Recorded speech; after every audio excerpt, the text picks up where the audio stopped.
Hello, ladies and gentlemen, and welcome back to the Gimmick. It's been a little bit, but we are here to talk about SummerSlam. You're getting 2 episodes. Night 1 reviews happening right now. Night 2. So either you can watch live Night 2, or you can check out the podcast feeds. We got it on the GeekVerse feed. We got it on the Gimmick feed. I am the Canadian Nightmare Tress now, and I'm joined by Alexis Punch S Bubs. Yeah, man, that's the best working punch of the. That's gonna be everyone's finisher in 2K26. The best pure striker in WWE.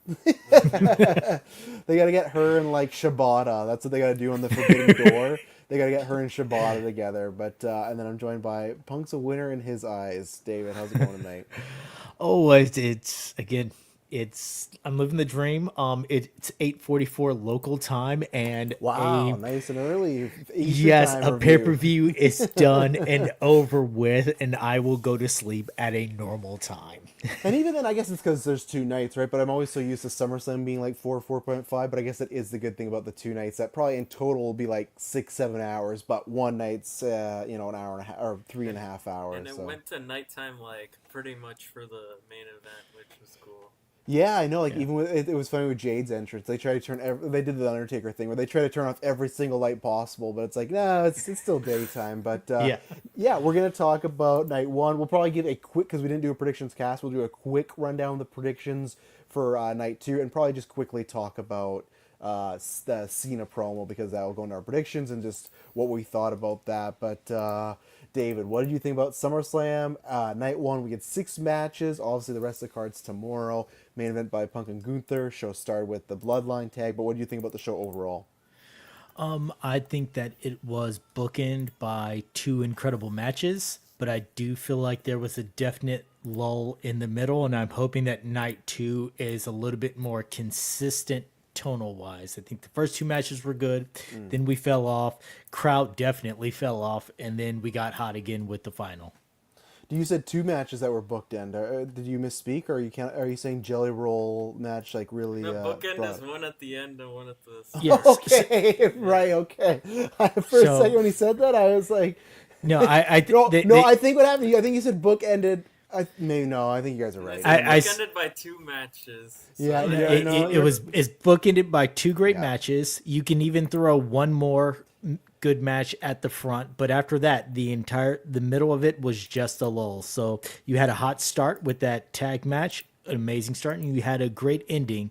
I would also say that the women's tag match was pretty damn exciting, but other than that, that crowd was dead. Those matches were not hitting, and I'm hoping for a better result with night 2. Stay in school, kids. Stay in school. S Buzz, what did you think about SummerSlam Night 1? I really enjoyed it. Honestly, for me, I thought there's some matches that exceeded my expectations. I felt like, and some where it was like everyone was saying it was gonna be bad, and I liked it more than most. Not the Jelly Roll match, though. I'll say that. But it was alright. We'll talk about it. But yeah, obviously the main event was just fantastic, and I thought the ending was like. It was one of those things where, like, it was like everyone saw it coming, but at the same time, it was like, did you see it coming so much that it was feeling like a fantasy booking type thing, where it's like, oh, wouldn't it be awesome if it was all fake and he comes out at the end? It was like, it was getting to that point where it was like, I was so 50-50 on if it was going to happen, but I overall, I really like the show, and I'm excited for the next night because I feel like that one also has a lot of potential to really over deliver. Yeah, obviously we're not going to get in this today because there's a lot to talk about, and I think people know our feelings on some of this stuff. So I'm not bringing it up because of the situation. I'm bringing it up because what Espo said about the fantasy booking. This Hulk Hogan tweet of "Good night, Hulkamaniacs," a jabroni's mark without a life that don't know how to work when you work a work and work yourself into a shoot marks. And that's it's one of those things where it's like because you talk about it so much. Is it actually going to happen, or is it just us being fans? We'll get there because we're going to start with that after the overalls. But I think there was, because you never know when it had been a couple of weeks since people have been talking about that. But overall, I'm going to repeat a lot of what these guys said. Where there's for me a match of the year contender on here. I won't barely because we're going to talk about Gunther and Punk. Like, I guess it somehow exceeding my expectations because I put in the Discord, I'm like, man, we're getting Walter versus CM Punk. But like Walter, not as much. But I knew. we'll get there. Just phenomenal match. It exceeded my expectations way more, and I had high bar with them. I thought, there's maybe a critique or two I have, but overall the night felt like, for me, it felt like one of the better Saturday night main events, but like above that, because I feel like the middle card, like there's just certain things with Jay and Tiffany, like I don't think they I don't know. Like it wasn't as good as I thought it was. I just feel like there's a lot of even the Bloodline stuff. Like I think a big issue, and I do agree with people now when it was laid out the way I'm now seeing it. I think having 3 tags on the show was an issue. I think the pacing was off, especially because at first the women's tag was being worked differently, but then they eventually got in the same like we're building up to a hot tag thing. I thought at first Charlotte and Alexa were tagging very quickly back and forth. It's like, oh, but that's the thing where I think the 3 tags, that was kind of heavy. I think the women's title match was, about where it was. So yeah, so I'm definitely, I think, probably the lowest, because I didn't enjoy the Bloodline tag as much, just because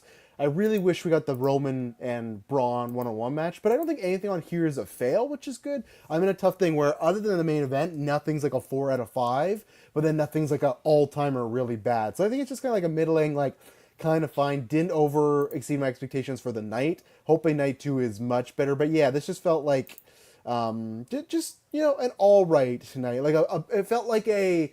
almost like Raw Netflix premiere, where it's like that was just more about the event, and that's what this was, especially with some of like, man, I said this in the Discord, I hated that opening package. It's all about the moments and how you react and what happens. Like, oh my god, like I just, when I saw Logan Paul frog splash Jelly Roll through a table, I'm like, they just made the spot so they could put that on TikTok, because somebody will be scrolling like, Logan Paul did what to Jelly Roll? So I hated that stuff. So the old man in me was like, this isn't my wrestling, but as the night ended strongly, we'll talk about the cash-in because that has lots of variations, but we'll just go there now. We got CM Punk versus Gunther.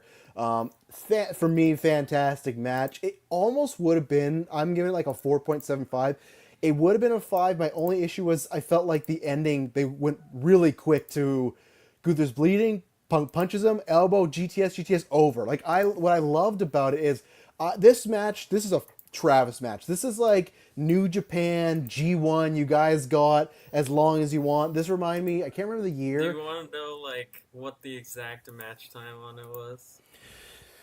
Oh yeah, sure. What was it? Was it 28 minutes? It was 30 minutes, 19 seconds. Yeah, see, G1 style. G1's 31 or 30-minute time limit. So for me, it didn't have the same finish, but reminded me of years ago, Minoru Suzuki and Hiroshi Tanahashi had a match for the IC belt. It ended completely different because Suzuki just beat the shit out of Tanahashi and he tapped out. So I'm not saying the ending's the same, but just this like big brawling brute, but also, hot babyface that can wrestle and counter and is a smart wrestler, has some high flying moves. Like, to me, their styles, I would like announce a best of 5, for the number 1 contendership. I love this to counters. Like, I'm somebody, I named my one of my new stars has Hart as their middle name. I'm like Punk, where I love Bret Hart matches. Like, this felt like Bret Hart, like WWF title run, working with Diesel. Like, this was just right up my alley. I loved it. And again, the 2 things I love consistency is, even though it makes him lose, it actually did make him lose here.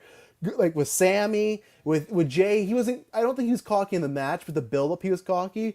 Gunther, his like kryptonite is he could win the match, but he just gets too arrogant. Like with Sammy, he's like motherfucker and his like the wife, and with him he's like, what's he do? And this is not a con. I like it in the Gunther. He's getting on the table like walking around like, what are you doing, big guy? Like, get down from there. And then like you said, I suppose we got the all-in blade jump, but when he was bleeding, I was like, oh my god. But what I loved about it was like the Ilya match in NXT where he tapped up. But what I loved, it wasn't like he's a badass. He says when he got back in the ring, he's telling Punk like, stop, don't touch him, like, and Punk just beat him up. So it's not that I like that. I just wish it went on like a little longer. We got the Gunther choke, but just like a little, maybe one kick of the GTS and another. But I loved Gunther just being like, I'm bleeding, please don't touch me. And then he lost. He fucking lost, and I loved it. We'll get the cash in after, but yeah, I like the fact that with Gunther, you have your wrestlers where they have their weaknesses. They're like, oh, attack Rey Mysterio's knee, or other people Kenny's like stomach now. Yeah, they have their weak. Gunther's weakness is his arrogance. When you're watching had 10 surgeries in my arrogance. Oh, my arrogance! Yeah, my arrogance has cost me so many years.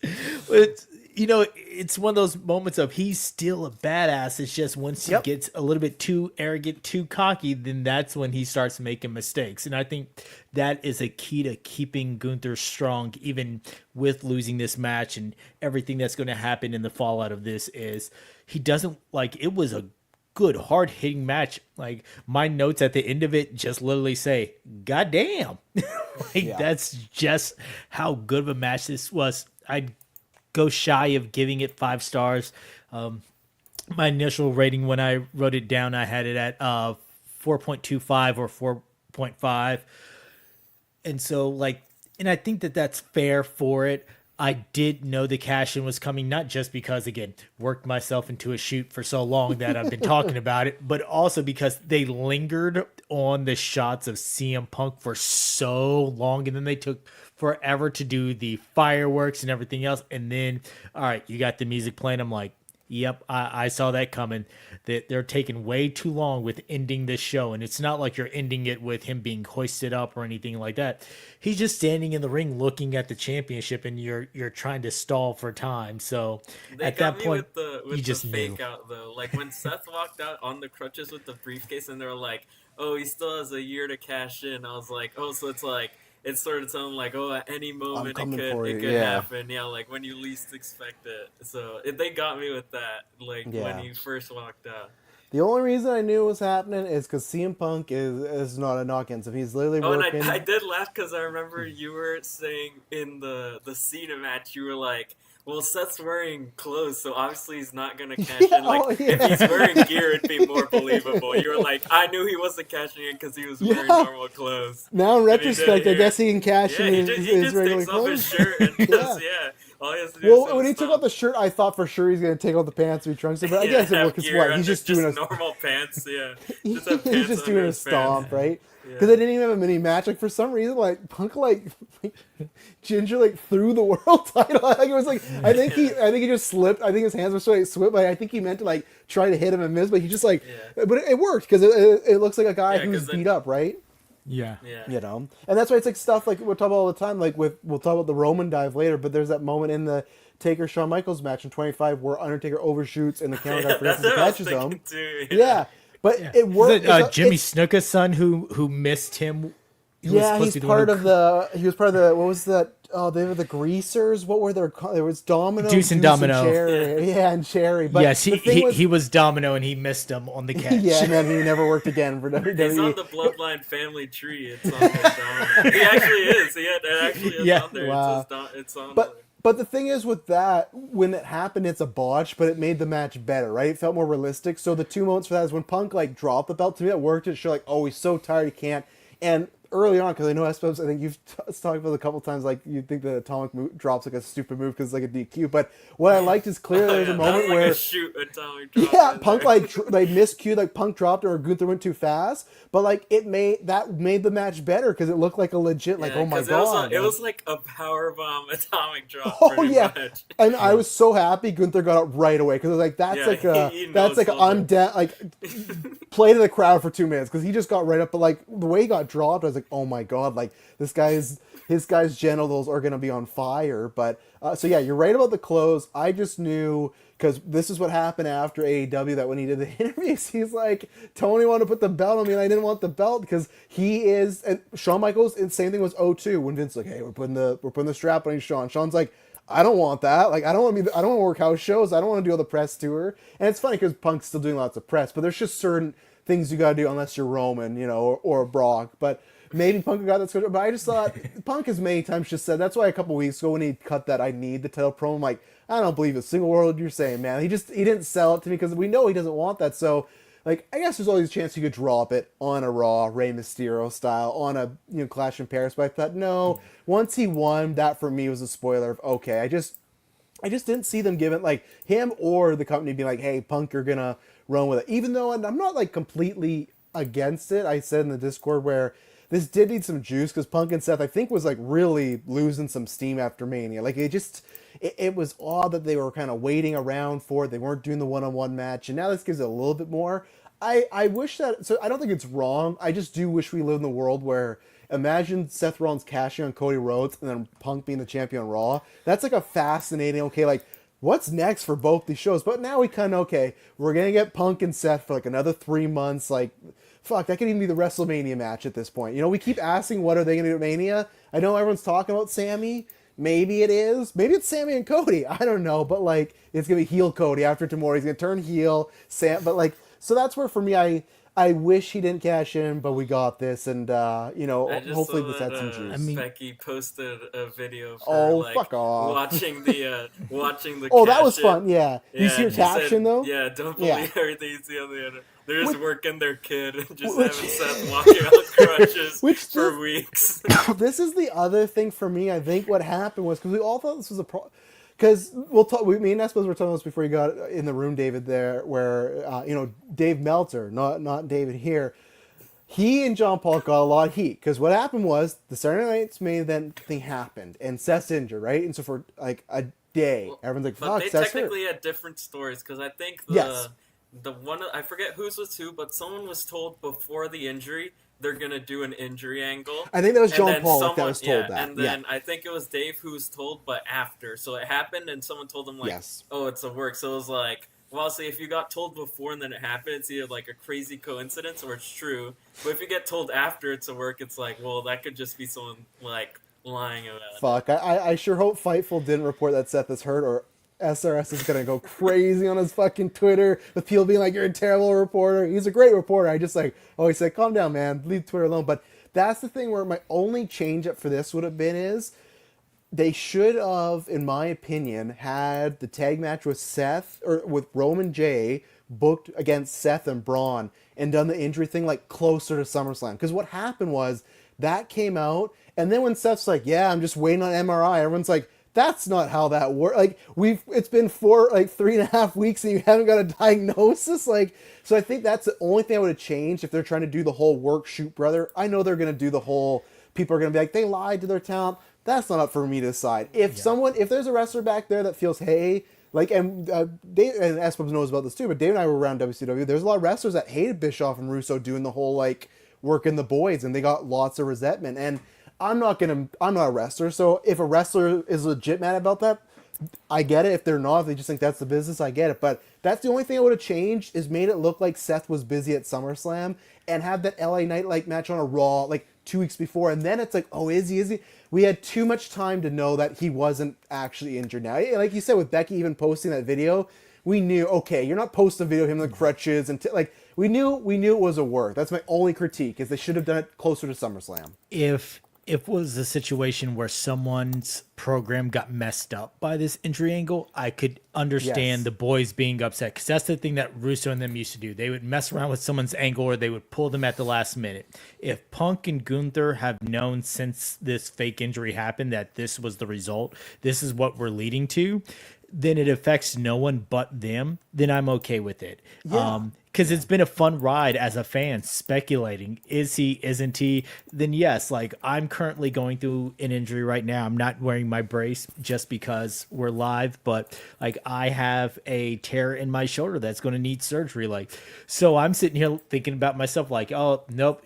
They're like, well, he hasn't got a diagnosis yet. I'm like, yeah, American healthcare system sucks. I've had to go through 3 different scans in order BS, to like, people will be like, Finn Balor will wrestle on SummerSlam Sunday, and then Monday be like, I'm giving the title up. Like we've seen, like, remember even Bryan Danielson said like he regretted retiring because Vince is like, you got to retire tonight. And then after, the doctor's like, you didn't have to retire. Like, why'd you do that? Like, WWE is notorious for rushing people out to announce injury. You know? I saw also too, like, that Raw after Saturday night's main event was in Birmingham, Alabama, where like WWE has like their medical facility. So it's like they literally, like, that's where they send people to get like the diagnosis. And Heyman's like, yeah, I just don't know. We need more time to figure this out.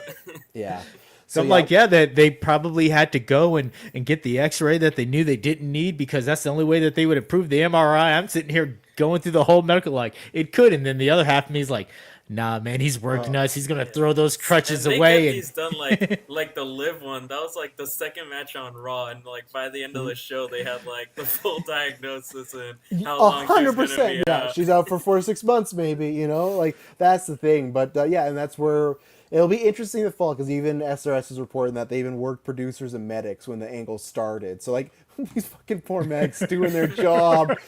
Like, oh, does it hurt? Yeah, it's the worst, man. It really hurts. But again, and I like if people I could see those people being legit mad. Like Yeah. if the medics are like, you're looking at the town again. That's not for me. It's not my job. I don't work there. I'm not gonna get an internet tweet about how Triple H is evil for booking a fake injury angle. Like there's other stuff. Triple H has been doing this week that I would be tweeting about. But it's like, you know what? Let them do their thing and watch this for entertainment. But like, it's gonna be. I cannot wait. Because even Drew a couple weeks ago, and maybe he's working too. But remember on Logan Paul, he said like, "Oh, if they're like working us, like that's really shitty." And like I'm paraphrasing, but he's like, "That's a lame way to do it." So it's gonna be very interesting. We're in this weird way. I also just looked it up with Drew. Technically, he was the world heavyweight champion for 30 seconds longer than CM Punk. Oh, I hope he has to bring that up at some point. You know. So now does Triple H show up at the press conference and go, "It's a swerve, bro"? Well, that's the tough I think thing he's with the actually presser, not at the right? press conference. Like they showed the graphic of who's there, and he wasn't there. That's smart, yeah. Because that's the thing now where you're gonna get some stuff, but I think most of us did. But now 100% you gotta treat the WWE press conference as complete kayfabe. Because remember, that's where Triple H said like, "Oh yeah, Seth's hurt and it's not looking good." He said that at the presser. Where lots of times when Triple H is on there, he doesn't really do no one storyline asked stuff. him about it. Like, Right, he did bring it up. yeah. Right, yeah. So that's my only thing is if they're gonna do this again in the future, I'm not completely opposed. Just they tighten a few things up. I think the window span and stuff like that, like because now people will be expecting and everything. But yeah, and I suppose we went on a rant. But what did you? I know you said a little bit open. What did you feel with the actual match before the cash in there? No, yeah, I really loved it. I'd have to think. I'd have to rewatch it to give it like the 5 stars. But like my criteria for it of just like having like that feeling there to get it to 5 stars was definitely there. Like Yeah. when you had like Gunther bleeding there, and he hits the first GTS and he's still standing up. I'm like that's the we got good writing and hype moments and aura Yes, right there. yeah. I was like, this is the good stuff right here. And yeah, it was an awesome match. I said in the Discord, and it didn't go fully that way, but it was close to doing the AJ Cena match where they never left the ring. Yeah. They almost did it, but with what they did outside the ring for the blading spot, I think it was worth it. But yeah, just an awesome match. Like I like the whole idea of it being like, oh, he has to dodge the chops to win, and he like did it for like the first 5 minutes, Yeah. and then he's just getting destroyed by these chops. And then we got Punk bleeding on the chest. That's always the best when like someone's Yeah. bleeding on the chest, and it's like okay. So, but yeah, no, I have to think about it because it might. I'll probably rewatch at some point. I could get to the 5 star. I just thought the ending was a little rushed, but at the same time, maybe that works better with. I liked it. It was you know, almost like the idea with the blood, and he was selling it that way, was almost like Yeah. like if he got misted, like he was blinded like by his own blood. It was I kind of got why they went to it quickly so they could Yeah. sell that idea of like it was sort of like not like a cheating way, but it was like it sort of like protects them in that same way of like, oh, he was like pretty much blinded in this Yeah. last and sequence. and even in So a if you real just world kept sense, going with like, well, he was all bleeding, and they're saying he's blinded, but he's still like That fighting was for great. like 10 more minutes. poor it's like, Barrett, well, he's like yeah. he's blind, he can't see, and then they smash cut to like Gunther's eyes wide open, like staring at you, the viewer. I'm like, oh, they just screwed Barrett over. But like, and it almost works the same way too in like the UFC when someone like gets like punched and you can tell they're little days, and then the other puncher, like the other fighter, just goes on them, and it's just a quick finish. So yeah, I might come around. Like I said, I want to watch it again just because I thought they're gonna go. I was just surprised by that, but yeah, they got Gunther with 2 GTSs, and yeah, we're gonna see because Punk beat him clean as a sheet. There was no chicanery. They didn't do the whole, because even though CM Punk got to be world champion again, Seth took it away, and that's another reason why I thought Punk was losing, because I felt like Punk was legitimately taking it all in, because I think he knows like he ain't ever winning a world title ever. Like I won't say ever again, because injuries always happen, and sometimes hey, who could we throw the title on quickly for a couple weeks, right? But yeah, we'll see. So what do we got? We got Clash in Paris. We know we got Stephanie Crown Jewel. versus Clash is in Crown Paris Jewel you're next? talking about? No, I thought you were naming like the next PLEs. You're talking. Yeah, the next one is Clash in Paris. Yeah. So we know, and I assume we're gonna go back to 5 match card. I'm just trying to figure out when they're gonna do Seth and Punk, but I I just think Gunther's supposedly taking time off due to like some like like the nose injury, Yeah. So Yeah. hopefully, I mean, they can build this all the way up to WrestleMania, and they could Punk easily. can get his new reward for actually showing up to the Hulk Hogan tributes. If they, yeah, that's why. Like, here's the other one, brother. But like, if I'm gonna be so pissed if they have Punk win the Rumble and him and Seth main event WrestleMania. Why didn't they like? They should have just held off on it. They should have just let the ladies. Rhea, Io, and Bianca should have got last year, and I don't think so. I do agree that I still think the vision is Sammy. They even talked about it again tonight, right? In the Karen Yeah, Cross because the match. whole point of the cross thing was like, if you lose, you're never gonna be world champion. Yes. And if you win, I was wrong, and you're gonna be a world champion. And Yeah. Sammy just like squashed him in 5 minutes, and he did. We're done. Yeah. So it's like, yeah. And then even I then feel like too, he could even like maybe he like challenges like pretty quick. Say it like a Clash in Paris and loses, and it's like Punk. something like that, or like Sammy or something like that. Oh where it's like, really? So you're not on board potentially anymore of the. I thought you were all aboard no, Sammy I win the think, Rumble no, at Saudi. I do mean that, but I mean like he loses like the title match like right away to like win the Rumble later on. The only reason I'd say no is because I think I had an issue with That'd this be before. like the Jay story. Well, it'd be like the Yeah. Jay story, but then remember, didn't they have Sammy lose to Seth like a couple months? Or no, it was Braun, right? No, they fucked him up and Braun beat him, right? I remember because I was just like, yeah, I'm just trying to think when they would do Punk because now we're gonna get Seth and Cody, which I can't wait. That's why I want Seth on SmackDown, and we'll talk about Cody a bit later tonight or tomorrow. But I'm just trying to think. You got Clash because it's Clash, and then the Crown Jewel right after that. Yeah. And I- then the then next one after that is already Survivor Series. which that'll be War Games with Seth's crew, and then like. In my personal opinion, I would rather them just do Punk and Seth and Clash and blow it off. Like, I don't want to wait till January to get this. Like, I already feel like they're unless this is the fucking Mania match. If this is the Mania match, then I guess they can really spread. But if it's not the Mania match, to me, I would rather do this like hot. I didn't watch the presser, but I guess CM Punk shows up at the conference like he's all or pissed or something. Like I think all in kayfabe and stuff like that. But I feel like now with Seth and Punk, the next match has to be like a Hell in a Cell or something like that. true, Because it's the third match for the title. Like technically, it's their fourth match now. Seth's up yeah, too, the remember? cash-in. Yeah, the cash in now. Technically, that's what's gonna happen. I did give you points for main eventing SummerSlam. Oh, absolutely. Seth waited there. But yeah, that's my opinion. I think I would have it due to Clash, and then you blow it off. You got Seth and Cody, and then you got War Games, and then Seth can have a hot challenger for Rumble, whoever that is. I don't want to wait around too long because I feel like that happened. And Roman, right? Like Roman could be one of those. Roman, Seth, and like Saudi at the Rumble. That's a You Saudi definitely match. could. Yeah, you definitely could. So yeah, lots of options there. Yeah, like we said, Gunther, he's gonna be gone for a little bit. And then, yeah, all I ask for Seth, because I've seen a lot of people poo-pooing it, and like people have been liking Braun more. I just think I'm still down for him to cut his 2003 Triple H heel promos, just few and far in between. So when we had like that 3-week stretch of Raw where it was him every time, it was like, oh man, you're gonna tire out people quick. And I like Seth a lot, so I'm He's fine with definitely it. doing it. He's going like 45 minutes on Oh yeah, tomorrow he's gonna do an hour. He's gonna do an Iron Man promo tomorrow. My hope would be if Or Punk maybe is there. he Yeah. starts doing it and And Punk runs Punk out right starts away. beating Yeah, that's what him I do. up, Kind of what they would do with Cena and Cody there. But yeah, any other thoughts on the world title scene? Gunther, Rollins, Punk, anything? Before we move on. I am excited. I do like Seth Rollins as much as I'm sad that Punk is not carrying the belt. I do like Seth Rollins as champion, either heel or face. Seth Rollins as champ is just fun. And I mean, they just came out at the post show, and all he did was walk around. They pushed papers around. They messed with everyone who's on the panel except for Big E.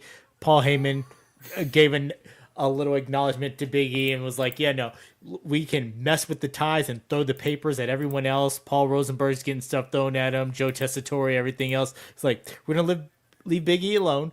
But they taunted the crowd, and he just came out, did his little maniacal laugh, and then they walked off.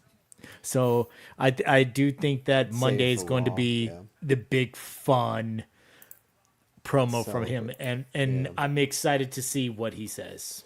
Well, there you go. It makes Rollins a 6-time world champion now. I was just wondering what his title reign was at, but there you go. Moxley lost his title last month. Another Shield member back on top. Shield always fucking running this organization. If it's not one of them, it's the other one. Yeah, I think I saw something. It's like since the creation of the Shield, they have like a combined like 15 title reigns or something like that, or 16. Easily. Like, I know people always gonna say like, what's the most important group? NWO, DX stuff. Like I'm not gonna argue against that, but like I could make a case for Shield just for like their impact on the entire business. Both these two WWE, Moxley and AEW was a huge boost, and yeah, he's one of the aces, so it's kind of crazy how well that happened. I agree with that for the simple fact that NWO was created by people who were established stars. They brought in some more people and they built them up top too. But those main people were there and they stayed there. Where Seth Rollins had success in Ring of Honor and things like that, and John Moxley was successful in the independents, but they're rookies. They were in WWE. They were built up by this, and the long-term successes they've been riding since then. Longest reigning champions. John Moxley's success all over AEW. Seth Rollins' success, like you can really say that they are the most successful, and they haven't done, with the exception of a couple of one-offs here and there, like the Kurt Angle situation or Triple H being an honorary member of the Shield, with the exception of a couple of things, they haven't muddied the water with, your Virgil is a part of the NWO. Yes, there was never. Kurt Angle was in the Shield for one night, remember? Kurt Angle was, Yeah, you don't have 15 versions of this super group. So, no, I would definitely say that this should go down as one of the most influential stables. Yeah, well, there you go. Here's another point. CM Punk's the first ever person to win the AEW World Title after winning the AEW title. So there we go. Well, Triple H is at the post show. There you go. We got a lot of questions, but this is what we do. But no, all in all, going through Punk, man. Like, again, Punk, whatever, I had some issues what happened last time with like all that stuff, that sucked as a lifer as Punk, but bell to bell and promos wise, still one of the best. And Gunther is, we talked about before, always one of the best. So these two, that was my just worry that them two together, I was going to overhype myself, but they just delivered. And man, just like, what a piece of, and even then too, like I felt like they crowded. Sometimes this wasn't like completely their match in the middle. Near the end they got into it, but I felt like they were almost like, why are they still wrestling like that? Like, why are they still wrestling so slow? But I was like, no, keep doing the holds, like counting a sharpshooter into a sharpshooter, like all this stuff. Like, yeah, just great stuff. So hopefully they run this back again one day. Just, yeah, outstanding stuff. Like I said, I don't know if it's my match of the year, but it's in my list on Dropkicked. I'm putting it on that list right now to talk about when we get to the end of the year. So let's see. Now we'll go back to the beginning of the show, and we'll tie it in a bit with Seth's group. Yeah, the Bloodline tag. You had Jay and Roman versus Bronson Braun. Thought this was fun. Had some good spots. I just thought it was like, I just feel like we could have sat here for 30 minutes and but we could have been producers on this match. Like I feel like we would have we could have told you what was going to happen. Some really cool spots with Roman doing the dive, who has not done that dive in a long time. Like, I love the visual. Undertaker was my favorite wrestler as a kid.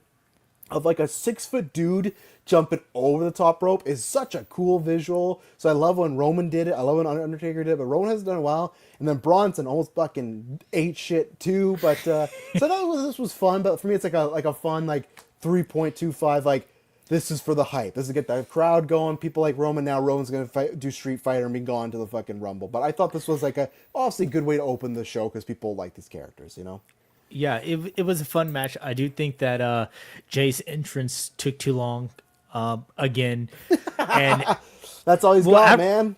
After watching WWE Unreal and him talking about, being gassed, and now you have he's this generation's ultimate war. You know what? I take that back. Asked me, who could you compare him to? Obviously, he's on that too era, but he's this generation's Ultimate Warrior. Because Ultimate Warrior, that music would hit, the people would get hyped, but he would be gassed when the match would start, and then all these people, Yeah, so yeah, he's this generation's warrior.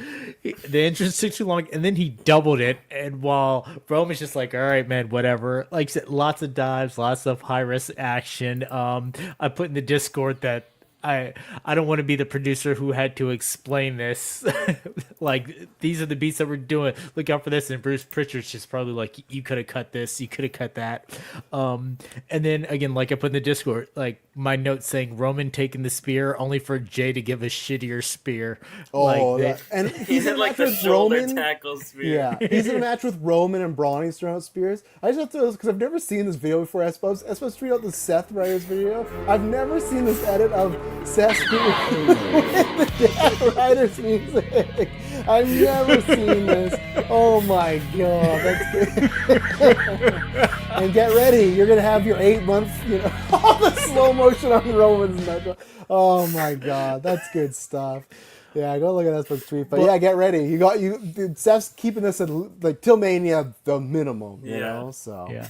But yeah, so with everyone saying that Braun should be the only one doing the spear, I don't agree with that. Leave it. Yeah, no. Roman should still be able to do it, and bust it out with some other things. But yeah, Jay should be the only one not doing the spear. That should be the rule. To end it with the worst spear, and I'm just like, oh, I think Jimmy's is worse. He busted it out once on SmackDown. Oh. It was like he like pretty much just like headbutted in the chest, just like dove straight forward. So yeah. Other than that, the match was good. I for a moment thought when Bronson Reed was up on the top rope and Roman goes and gives him the Superman punch, I thought for sure Bronson was going to fall to the outside off the top rope. And I was like, oh my God, is he about to do like this incredible spot? And then no, he just slowly climbs himself back down. And then I just came back from a broken ankle. I'm not taking that. They always tease like Bronson every match always teases like a crazy spot that they like don't do. Like there was that one where they like cleared the table and put someone on the table and he went up to the top turnbuckle like he was about to like do a tsunami like off the post through the announce table. Yeah. And like they always tease like some and they even did he did the suicide dive. I think it was like in the J match. Like he went to do it and then like stopped. Like okay, obviously he's not gonna do it. And then in this match he actually did it. So that was crazy. Yeah. So that again, it was a fun match, fun spots, and I think that it was a great way to kick off the match. I did like in the post press conference, Jay was wearing this shirt instead of the OTC. It said YTC and just said yeet between the Y and the T. You like that? I actually like that shirt. And then somebody behind them had a sign that said OT yeet. And I was like, they're going to just, people are going to run wild with these names for them. This is like fetch. Anytime I see Shut the fuck up. anything that's not the OTC, I hate the OTC one, the YTC. Stop doing this. The YETC. He's I hate he's it gonna all. come I back hate after it. Street Fighter with like YTC 2.0 or something like that. Yeah, it's just I hate OTC, Alpha, V3, and all the other Street Fighter acronyms. Just leave it. Just leave. It's a good design. Change the color scheme, but whatever. I'm like, man, they're really trying with this, combining the OT. One, stop trying to make Titantron is OTC happen, hilarious. and two, combining it with the yeet. I'm just like, oh man. Yeah, has Bob's thoughts on the tag here? Yeah, I enjoyed it. I did feel like it was a bit too long. Like it felt like sometimes they had been working over Jay for like 10 minutes. But yeah. there were some fun spots. Obviously, all the stuff you mentioned with Roman, and also having Braun and Roman in there together was fun. And yeah, I enjoyed it. It definitely got the crowd hype at the start of the show.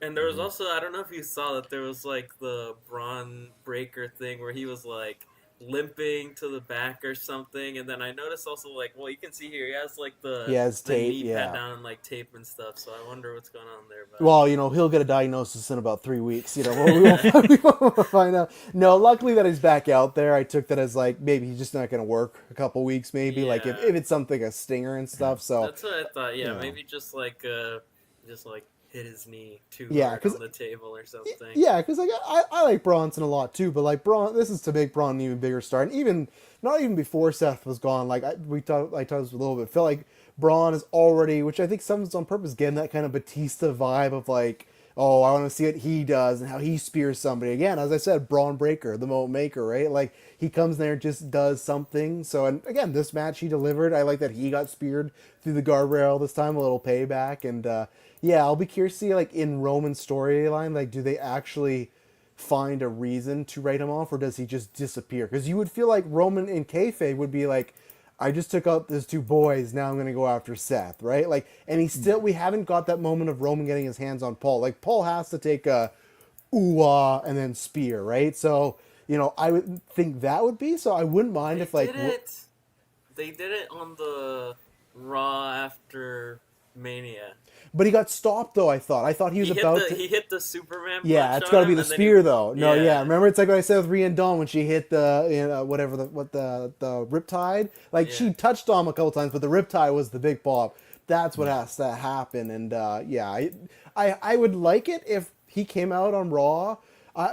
People would hate this, but if he challenged Seth and then they, like, said, yeah, we're doing the title match tonight, and then they just destroyed Roman, that's why he's going for Raw. Because if Roman just pimps off, why do I care what this guy's doing now? Like, he should be going, I'm after Seth. You screwed me over, you took my guy, you got a title, I'm going to take that from you. But no, if he's just like, whatever, I gotta go, like, just like, I don't know, find him in a parking lot at least, you know? At least they can do a whodunit, and even if it's just Seth, or even have Seth just come out like the Becky thing and just say, yeah, I took him out, I hate Roman, I don't want him around, he's not getting a shot at this title ever. Neither is Punk, and, you know, like, I just hope it's not Roman just goes away for 3 months and then we don't ask anything, but, you know, maybe, so. We want Cross chance directed at Triple H during the SummerSlam press show. You know, that's not the next match, but let's talk about that. So, you know what? Credit to him. This is the fastest I think I've ever seen Karrion Kross move. Still at a reduced, like, Tanahashi, like, in 2022 type of speed, but it's the fastest, and I think this was the best match they've had. That's not saying anything. Again, this is, to me, a situation where it's tough because match quality. This is, like, when I look back at SummerSlam, like, look at SummerSlam 2002. That's like a GM mode. Every match is a 5-star Foresight classic. And here we got Karrion Kross and Sami Zayn, like, trying their best to have, like, maybe a 3.25 or a 3.5. And it's not even that high for me, but I just think they're trying, right? So I just feel like, I get it, it's 2 nights, but at SummerSlam, it's just like, I feel like there's so many other talent that could be here. But like we talked about, whatever you want to say, Kross is over, right? People chant for him. If you look at, like, the comment sections on YouTube and Instagram, people are saying, like, Sammy is burying him and Kross should be the next top babyface. He should be beating Cena in the main event. Like, oh my god, like, those are, like, the average, like, comments are, like, they're, like, disgusted why Kross is not, like, in the main event scene in everything. And that's why I cannot go the other route, because I was there back in the day in 2014, when that was no one clip this out. I'm not saying Karrion Kross next to Daniel Bryan, but I'm saying that was the same way of, they did have no intentions of doing anything with them, but people got behind them and they crowded. So I can't look at them and say you shouldn't do anything with Kross. I've still said before, if they don't re-sign him, I think that's a mistake. I've said before, make him a tag team guy, make him a mid-card guy, do something with him, make him like Piper's Pit, just have him do a fucking talk show. Like, Piper half the time didn't even wrestle, he just talked and got people over. Like, Karrion Kross is an ass and people like to see him, but I don't know how much we want to see him wrestle, so it's a tough thing, but this, like I said, was their best of the trilogy, I guess, for me, you know, so. Yeah. It was a very we're all, match.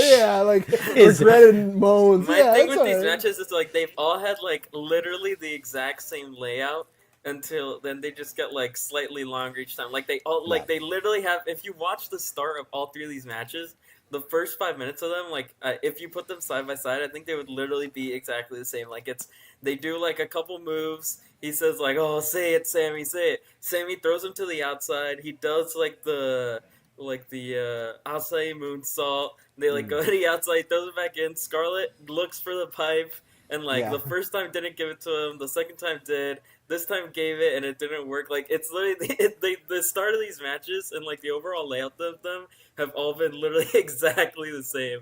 Just going, like, slightly longer or slightly different. Yeah. And I did like when Scarlett threw the pipe in the ring, the crowd was like, oh, even though, because I think half of them are dumb and thought, like, is Scarlett side going to send? It's like, no.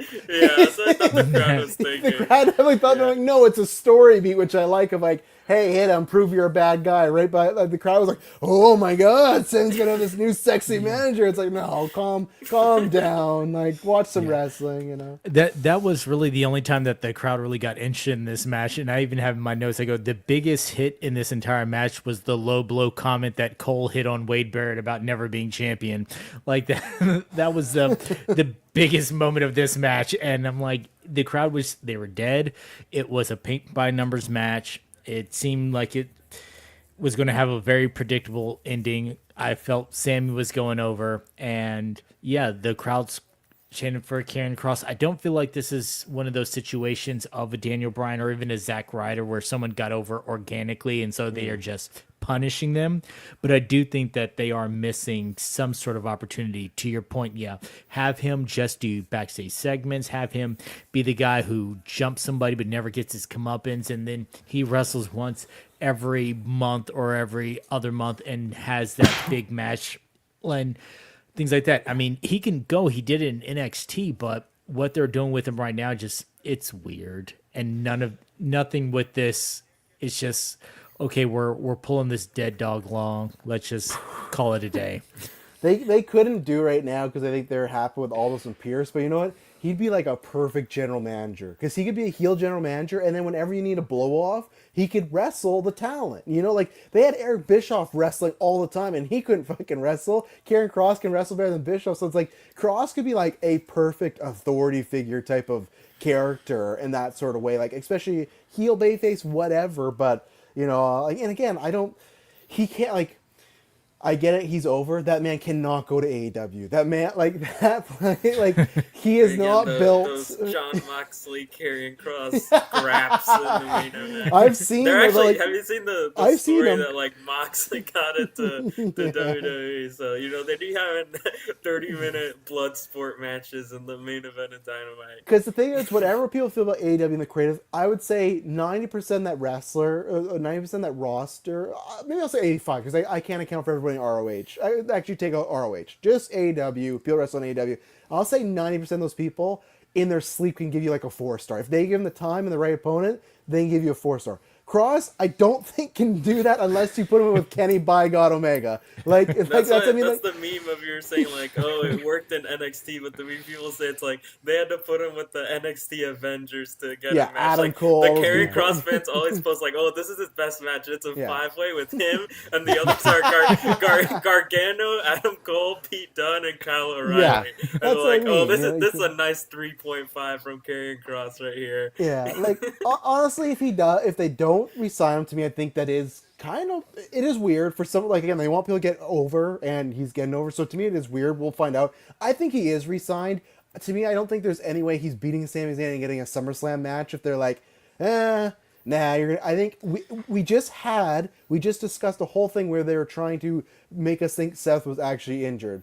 Karrion Kross being like, yeah, I can't talk about that right now, doesn't mean shit. In my opinion, I think he's signed. I think they're just trying to play it up because that gets him more over, right? If they smartly play it up that WWE doesn't want him, but they like re-sign him begrudgingly, that just helps Karrion Kross as like an out, like that was, I'm not gonna say he's getting Punk. I hate that I've talked about him comparing to Bryan and Punk, Brian, but yeah, Punk. But Punk in 2011 when that happened, the contract, that got him mega over because it was like, why aren't you signing this white hot talent, right? Kross is nowhere near that, but to me, it will be really weird, and I can't wait for that interview that he would do. But even then, I think he would just end up in TNA, which is weird because half the time they work with WWE. But I do think TNA would probably be the best place for Karrion Kross if he doesn't get to signed. like MLW. Yeah. He'd be working Dijak. He'll be showing up next time Dijak is at the next All In. Matt Riddle MMA match in MLW. Yeah. But let's see about this. So Triple H said Seth Rollins is playing chess while everyone else is playing checkers. All right, sure, man. And he comes out, goes through none of it, takes the World Heavyweight Championship. My hat's off Seth Rollins. That's the smart way to do business. Not thrilled about the bogus medical reports, but we'll deal with that one down. Oh, he's a complete kayfabe. Okay, that's why. Because the headline tweet because the headline tweet was Triple H not thrilled about bogus medical reports. I'm like, oh, what is this? No, he's just in kayfabe. Okay, cool, Hunter. That's good. Yeah, because it's not a press conference. It's like just like a It's The the post-show. after show, Okay. yeah. Like it's Okay. like Big E, Fair Kathy enough. Kelly, and like Sam Roberts or something. Just It's like, it's yeah. Big E, Joe Tessitore, and Rosenberg. Yeah. Well, I hope the same way the AEW pressers have been getting good again because Tony's not scared for his life apparently. I hope some fucking reporter just has the cojones. Not like don't make it a got you. Just be like.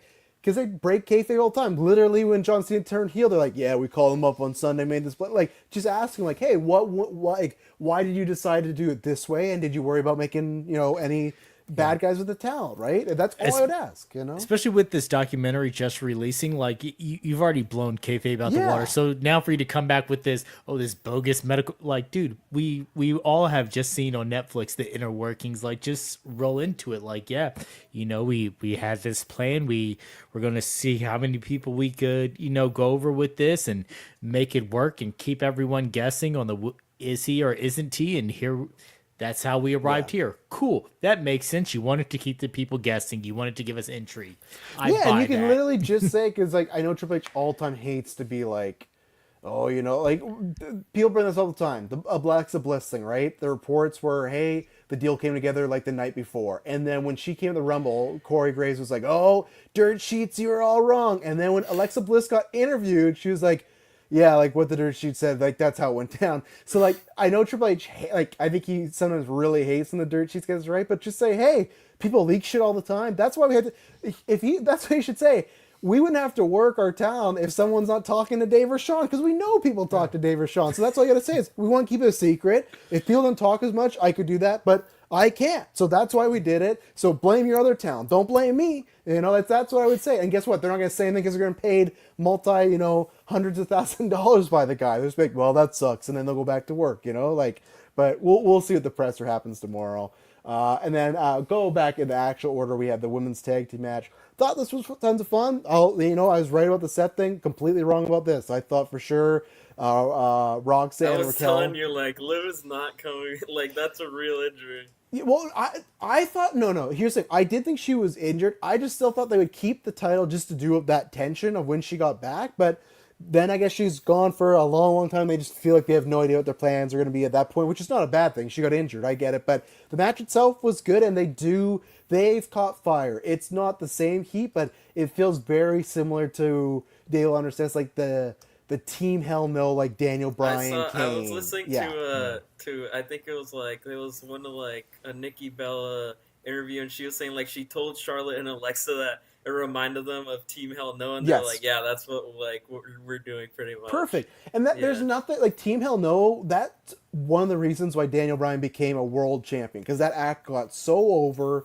and people fell in love with that character. And I think this one could go on for a while because Charlotte's actually getting fucking cheered. And she said in that article she didn't really want to be a heel anymore for a while. People like this dynamic. I think you could run with this for a while. I would love for this to run with the WrestleMania and have like a legit great women's team, so when they lose, it means something, not just like, we're gonna give it to Elsa Donna Alba Fire for a month and then lose it back. Like, have them, give them a run. You could do against like Bailey and Becky to do like we have the 4 horsewomen at home. Yeah, pretty much. Yeah. Swap Alexa for Monet. Yeah. Like, yeah, this works. But like, I would not be opposed barring injury because I really don't see Alexa Bliss like. Sorry, Triple H, he botched the Wyatt Six. That's it to me. It's not a dead act, but it's not the main act could have been. It's not recovering from where it is. It now has a ceiling. Yeah, and again, some people got injured, so I get that. Not all his fault, right? But just like what happened, the follow-up didn't go that route. And Charlotte's she's not going for a world title right now. We'll talk about Tiffy later and like the other stuff like tomorrow, but like that's not in the books. That's what's like, if these women are not doing anything, people like the gimmick, people are enjoying the Charlotte character in this fashion, just make them a dominant tag team. Make them so like when it matters. That's always been the knock against the women's tag titles. They rarely get the respect or the time given. If you have top tier talent like these women, having them for till Mania, then what I want at Mania is I don't want Charlotte and Alexa versus 6 other teams in a fucking brawl for all. Like, no, find another crazy 6-pack challenge. Yeah, like find some, whether it's NXT or a team on the main roster you build that challenge it, and it's like a main big time tag team match. I would love, since you just mentioned that, I would love for them to do something in NXT for someone within NXT to earn a shot. If they're going to carry this to WrestleMania, earn their shot then. That's the perfect time to like put NXT on the main stage. Yeah. Yeah, go on. I was gonna say, yeah, no, I really enjoyed this match. I think at the start the crowd was kind of dead just because they were coming off all the Roman and Jay Yes. hype and stuff. But I think by the end they really got into it, especially with some of the near fall. Like after Alexa hit the what did Big Show call it, the WMD punch? Weapon of know, mass just- destruction, yeah. just instant knocked out Charlotte. That was like, oh, she hit Charlotte. Now Charlotte's gonna be mad and like because I thought they were gonna lose for a second. I thought for a second they were gonna be like, oh. like for the story, it's like okay, like Charlotte moved past and showed it's not the same as before. Like she could forgive immediately and help them win, but like that near fall where she got like Alexa breaks up the fall on Charlotte like the very second, the crowd got really into it by the end. Yes. And yeah, I really like this match. And like you're saying, yeah, I feel like this could be like the women's tag title run, like if they really wanted the to, two women with power trip. Like it's yeah. not heel, but it's the babyface version. But you like know? with the stuff you could do right now, like I feel like teams just like off the rip, you can rematch this on like a Raw, and they'll get probably more time. You could do this like a 20-minute match on a Raw. You could do obviously the one everyone talks about that everyone wants to see is like them against Rhea and Io at some point. Oh Like, yeah, I that feel could like be you fun. have to, yeah. you can do that. Obviously, There's you so have many like the possibilities, Kabuki Warriors. That's like a team, and they like beat the Judgment Day. Like with obviously AJ pinned Dom, but technically they beat that team, so that could be like a future shot. Oh, that that'd could be like fun. their next yeah. challengers. And that's the thing where it's just like, to me, like, and WWE's never been this company other than a few times NXT, but you have the women talent. Like, that's what I loved, and they're nowhere that way now. But in the and first this years, is the first time the tag titles have ever made a SummerSlam card. there you go. in Well, yeah, their with those 6 two, of years or course, something yeah. like that, Which yeah. again, 2 nights, though, right? So that is a little bit of a like that helps with it. But Yeah.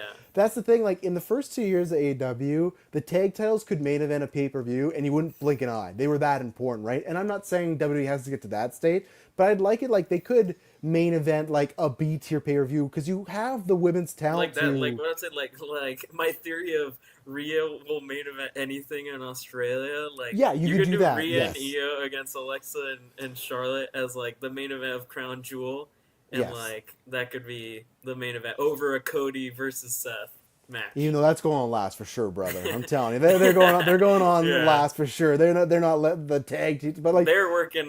They see that edge, and they're like, "We're doing NWA. We're doing match. NWA, We're yeah. going 45 minutes. Yeah, Seth Mox is like, check out this match that we did a couple months ago, you know. But yeah, they just have the talent that they can make those women titles big deals right now. Like no more just throwing together teams.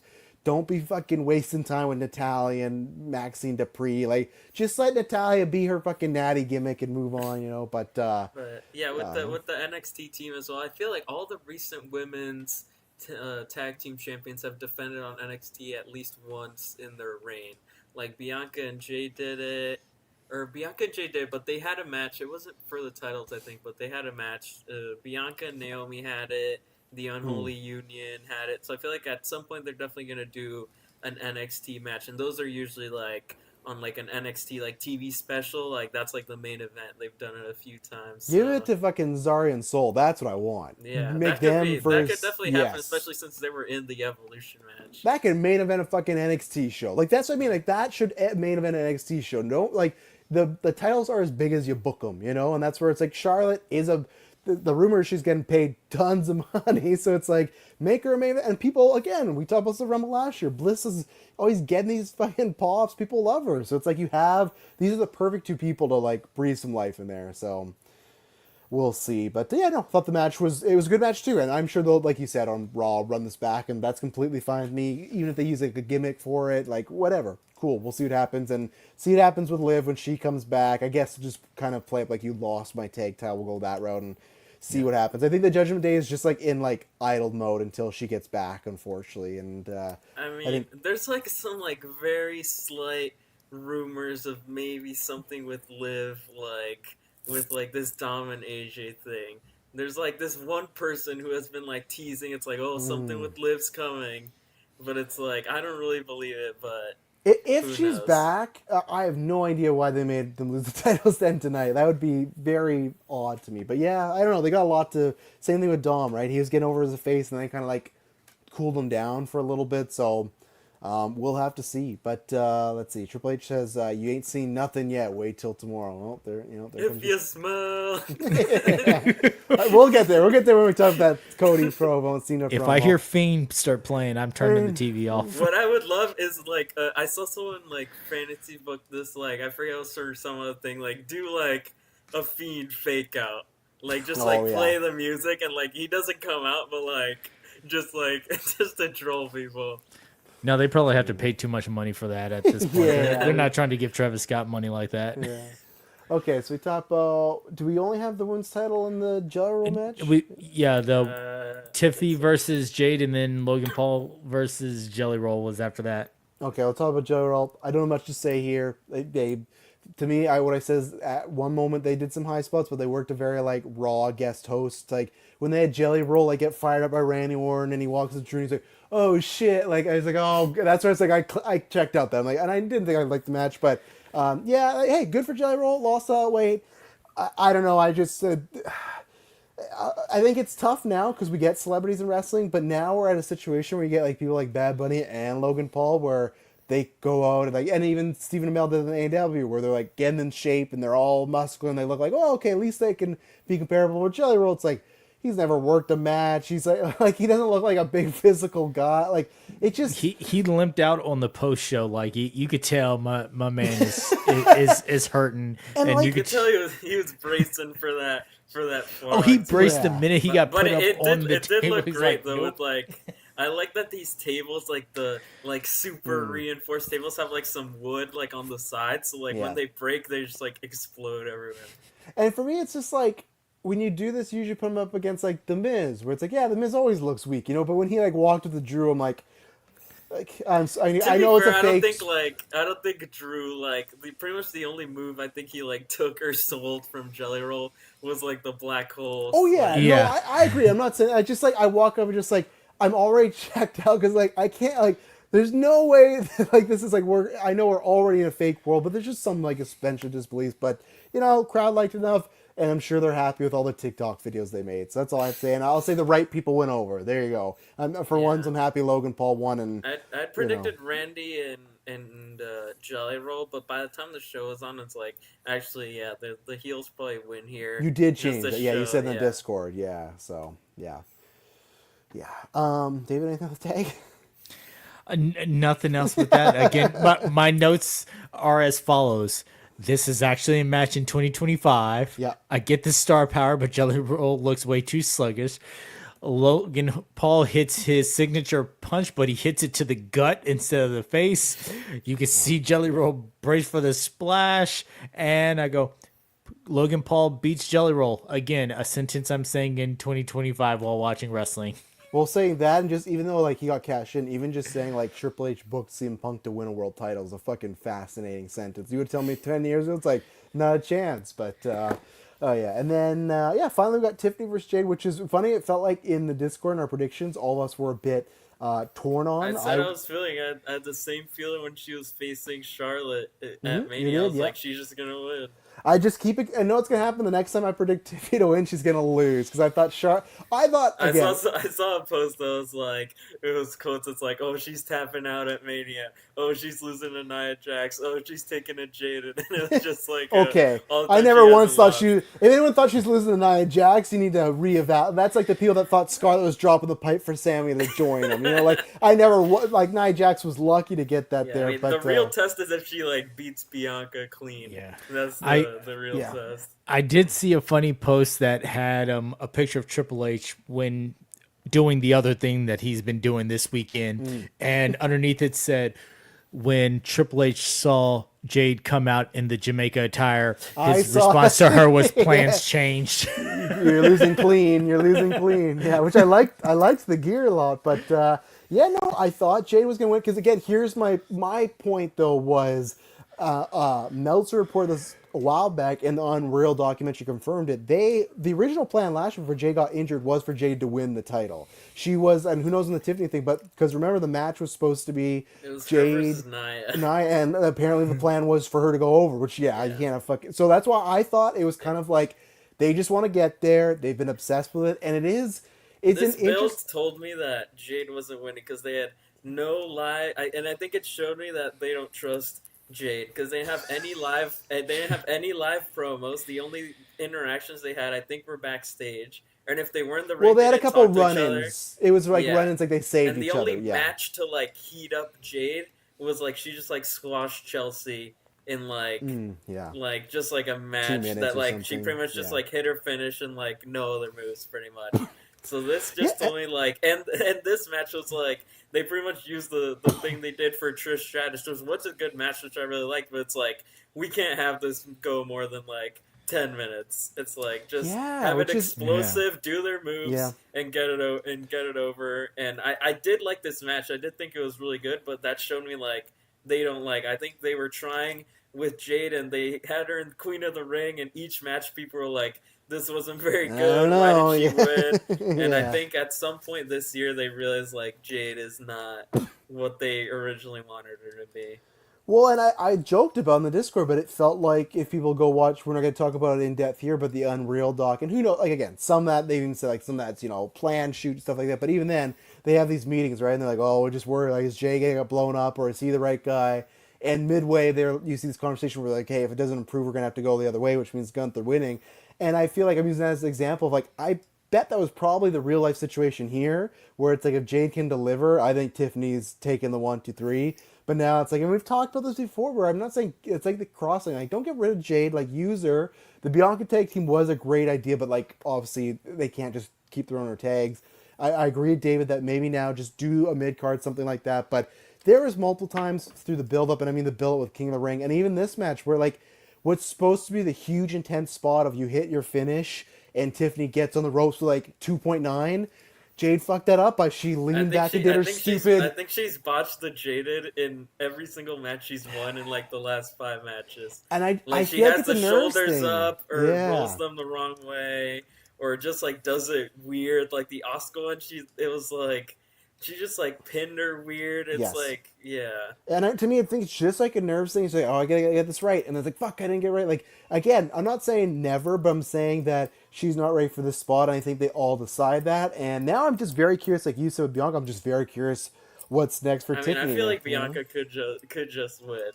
Like that's my feeling on the Yeah. Tiffany one. Like all these other ones, it's like, and I mean, she's supposedly coming back like on SmackDown like this week is the rumor. But Right, yeah, right, I mean, yeah. I feel like that's the Paris match like right away. I guess my only thing is like, and I know I'm always wrong with this stuff because I already booked Charlotte and Alexa, and I'm gonna book Tiffany to hold till Mania. But like, my only thing is like, Everyone's holding it to Mania. everyone's holding Mania. That's how I am. I I'm a mean, long-term what's booker. a Triple H like? People only lose their titles at Mania or SummerSlam, unless Yeah. it's like on a random Raw. Well, or if you're Jay, if you won the World Heavyweight title, and that's a what I'm Jay saying, thing where people are like, the eh. only title changes are like on Raw, WrestleMania. No one on SmackDown though, except Yeah. the women's U.S. title. But I everyone guess- else is just. I don't think you're wrong that if Bianca versus her, she could win. I think my just worry about Bianca is like, unless she's doing a heel turn, which I don't think she will. I just don't know what I think there people is. are back to liking Bianca Yeah. again.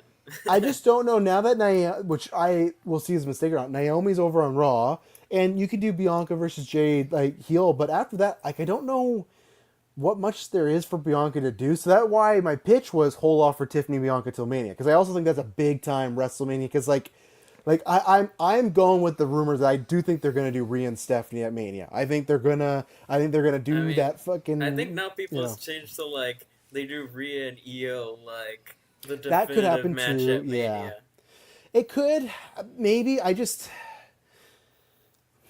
Yeah, they could. I guess I have to see how the next few months go. I could also see that being like at the Rumble or something like that to cap off that feud. I just feel like Yeah. Triple H, because there was that rumor that Triple H is like, oh, that's a Mania match right there. My only other person for Tiffany or Bianca is if they big time, which they will, heat up Julia real fast. And I mean like Julia doesn't even lose the U.S. title. Like she goes in double champ to either versus Tiffany or Bianca at The other WrestleMania. one that could do is like the Bianca Charlotte match. Because True. even the rumor was Yeah. like like when she got injured, like Mania 40 At was 40, supposed to that be was her the and plan. Bianca. Yeah. Yeah, and then this year was like when she was coming back, it was like, so I'm working Bianca, right? And they're like, no, you're working Tiffany at Mania.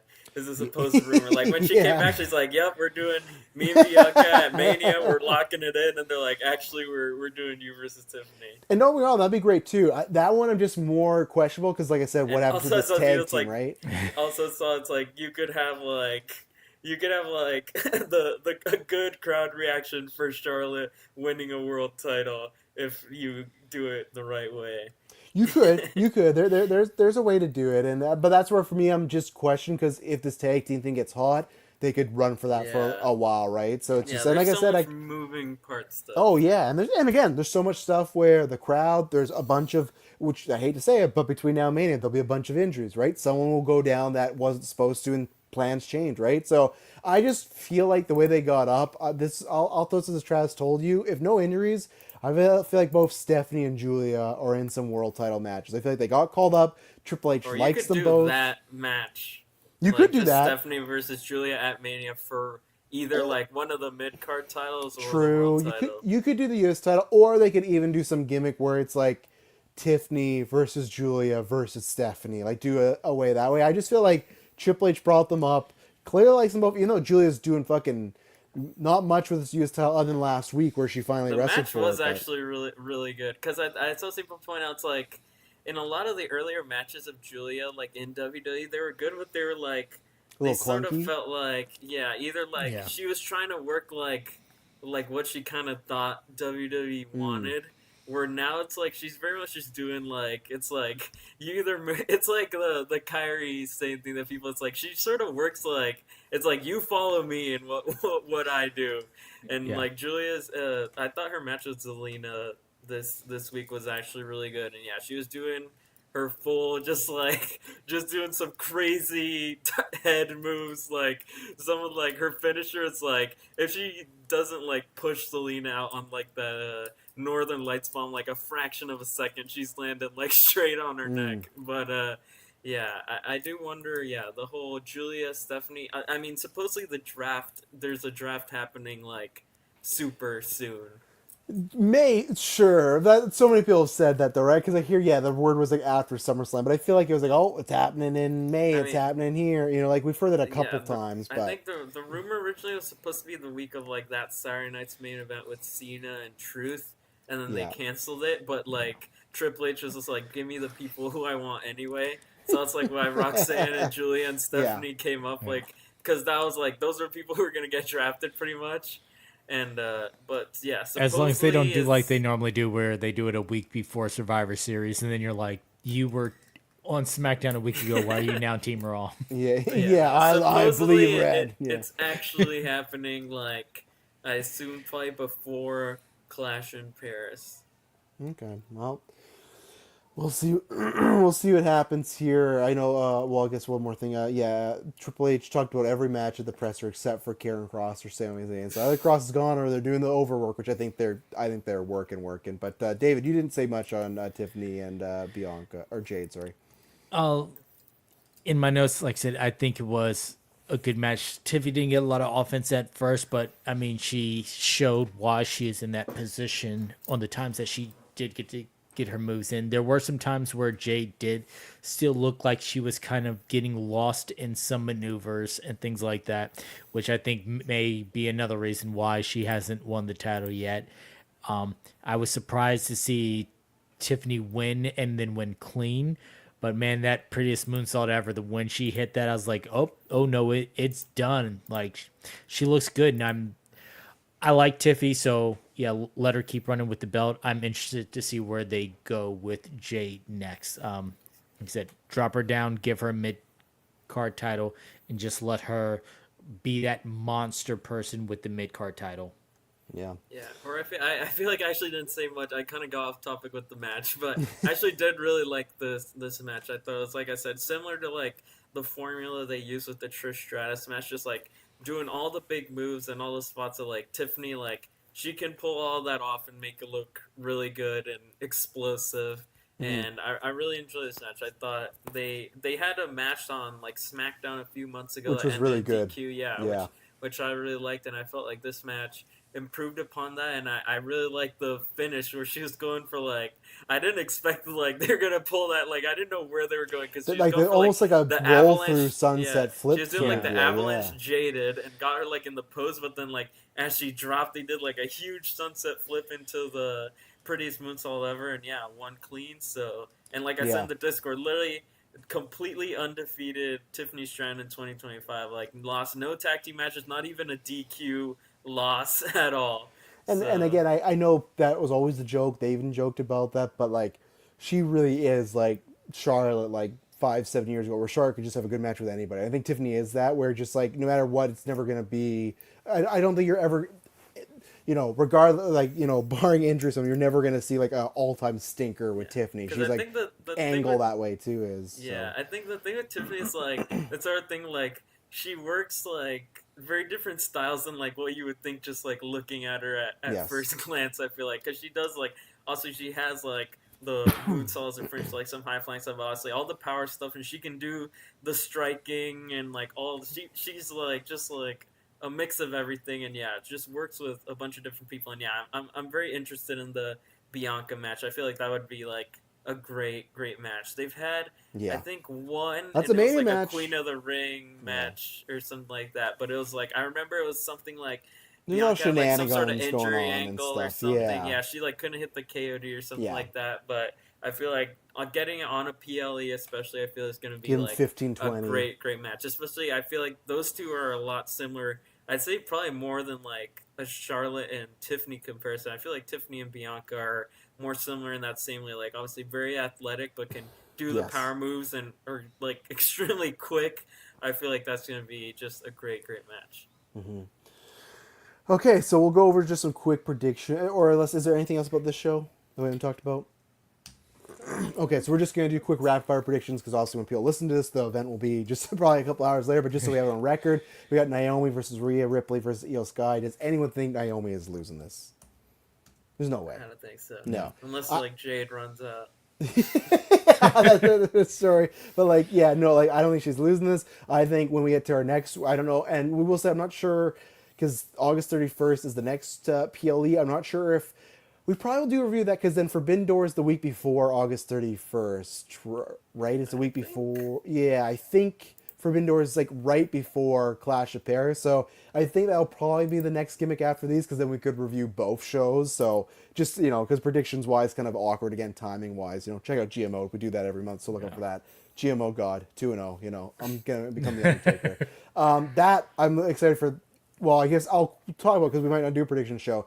I do think Naomi actually has a good chance of losing to Stephanie in Paris. I think that's like 50-50 for me right now. Because like I said, I could see the trajectory of Stephanie winning it and Rhea winning the fucking Rumble or Chamber, and that's it. Like I just can see the YouTube views, the TikToks already, and like we said, there was a rumor that Abu put out that Triple H was telling people like, no, I see it as a Mania match. Like I see it clear as day of Rhea winning that Rumble. You just run back a triple threat with like Io and oh Stephanie god, don't and do Rhea. this. Yeah, and do something or fuck. You know what? Get You can Io make to you can make the Vegas Manias the triple threat mania. Well, you know what? And that's where I would do the reverse then. Do Bianca, Io, and Tiffany. But even then, get Io to SmackDown and do Io and Tiffany. Like, do something like that, But That's also one they've like teased like yes, a few so, times. But yeah, I think Naomi's at least winning this Clash of Paris. I think that's up in the air It for me. depends on the build for me. That'll be like depends on like the go home Raw who stands tall for me. Absolutely. And I hope they just do like an interview. No, like that's why no also, hit, also no nothing. 50-50 on the Jade and Tiffany. Like their go home was just like they just said like I'm winning. See, no, I'm winning. Yeah, there's no standing tall or anything. Yeah. You got Becky versus Lyra. I will say I was full on board about the story of Lyra winning, but I'm going to, S Bubs, his tricks has worked for me. I'm going to say Becky's going to win because I do think Bayley's going to interfere. I will say if Lyra just wins and Bayley does not interfere, Bayley is going to AEW. I know it sounds like a big jump, but hear me out because that's like, you miss Mania. Like, because they could have easily done Becky versus Bayley 1-on-1 first, right? Before they have Lyra just win. If Lyra just wins it back, clean as a sheet, no interference by Bayley, then Yeah, you're gonna have new women's AEW champion, tag team champions with Mercedes Moné and Pamela, whatever she's gonna go by. Like I'm telling, like she will like resent it to me. I know she's gonna pay big money, but I'm telling you. But so I think Espos has convinced me that I think And she is yeah, gonna my theory is interfere. also Yeah, this elevates Lyra to that like going for the main title. yeah, I you feel could do like you that, want to and get like those like Lyra and Rhea, Lyra and Io, Lyra and Stephanie. Like I feel like Triple H is wanting to do these matches now. And one thing, and talking about Jade, one thing we all liked about the build, at least with WrestleMania, it was so nice to have just a grudge match on Mania. No title, no nothing like that, ladder match, whatever. So if they can have Bayley and Lyra one of these shows, or main event Raw, or Saturday Night's main event, like an actual good just blood feud without the title, that's great. You know, like I'm all down for that. Like not every story has to be centered around the title. That's the start of it here. But so we're both on Becky. David, where are you? I have taken the route of S Bubs. He has convinced me. If we're wrong tomorrow, we're blaming it all on S-Bubs. I was not there, but I mean, he has sold this storyline like he is match producer himself. So And Bailey yeah. did do that. She after SmackDown was like off air, did the like it's not fair. So like to me, it's like they're doing like a work She's been shoot. posting stuff on Yeah. like social media. It's like all these snakes who betrayed me and stuff like that. Yeah, no, I agree. So I'm with you guys on it. I think there's going to be some Bailey action in here, and that's how we're going to reach this. And then, hey, if they want to start a little blood feud going for a while, I'm okay with that as well. Yeah, and there's tons of people. Becky getting fight too for the IC title, you know. So next we got Solo, Cage, Master Sokola versus Jacob Fatu. I cannot believe how many people I see predicting Solo's going to win this. So I'm getting scared because I've seen so many people, but.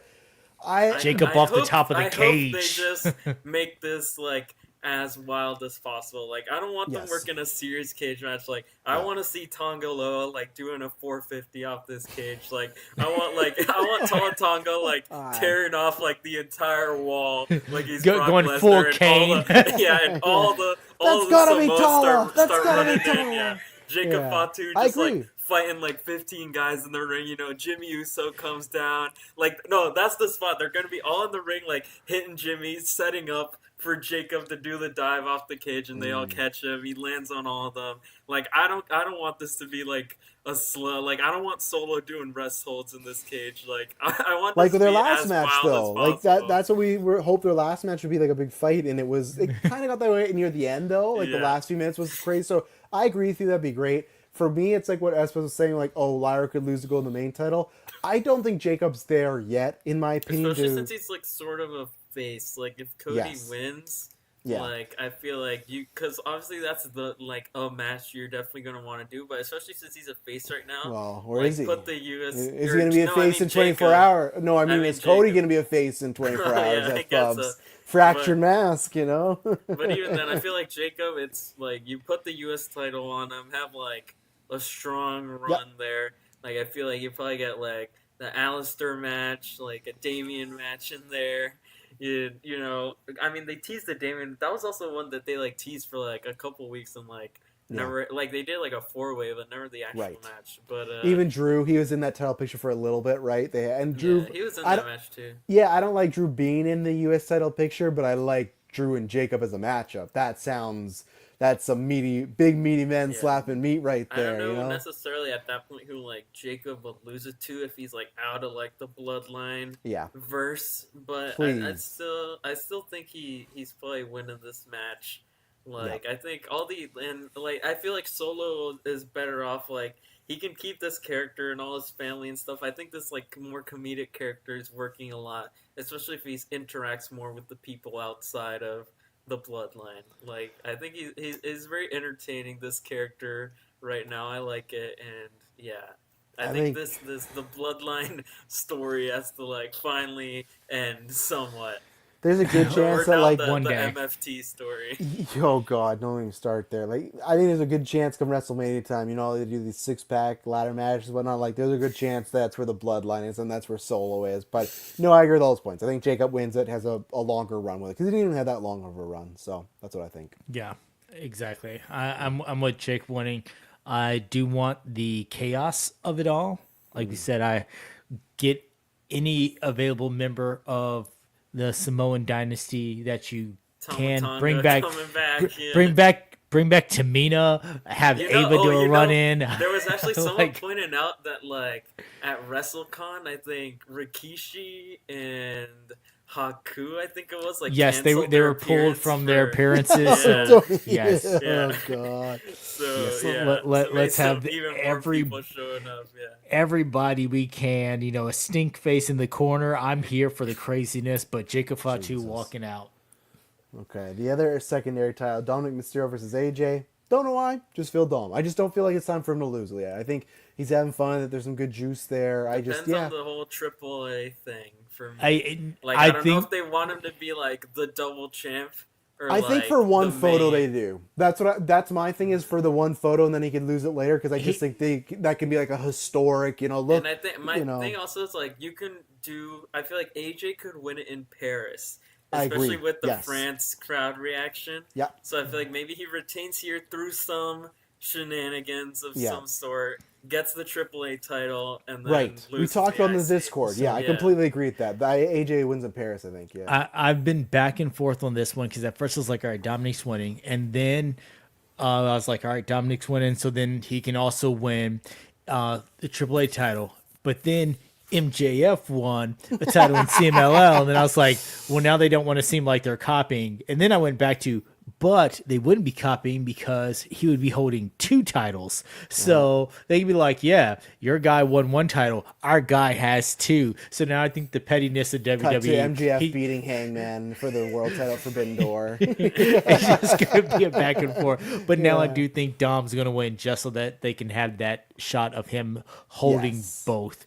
That's like a that Hall will of show, Fame like, photo, That's like, if he gets there, like that's like something where you show where like That's look like at the this Cody photo. with like the normal title and the Winged Yes. Eagle title Yep. on the ladder. Like that's gonna be in like his retirement video package. It's a tops card, it's one of that Yeah. shit. It's absolutely, it's too good not to do. But I think AJ beating him in Paris is like perfect. He wasn't a babyface there last time. He didn't get to win there last time. Yeah. They can So I sing. feel like you get, he can like- main event that show. By God. Yeah, so I feel like you get like Finn, JD, maybe even like some Roxanne, Yeah. love story teasing or something like that. But I feel like he wins it in the end here against AJ.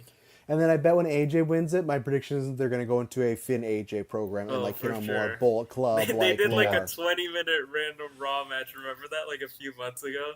Like They did, Finn yeah. and AJ. Yeah. And they They're had a definitely match doing that. years ago. I don't know if you've ever heard this. But at one point they're going to be doing the Demon Finn Balor versus Sister Abigail, but it was just Bray Wyatt dressing It as was a woman. canceled, yeah. Yeah, and it was canceled, but they just threw AJ in, and that actually had like a banger 4-star. So like, there's a bunch of lore stuff they've not really touched upon there, but we'll see. This match, TLC 6-pack challenge, the Wyatt Six, Andrade and Rey Fenix, DIY, Fraxon, Motor City Machine Guns, and the Street Profits. 2 things on this, maybe 3 for me. I guess 4. This feels like, damn, you guys complained about it not being WrestleMania. Here, it's on SummerSlam because we don't SmackDown, you like it.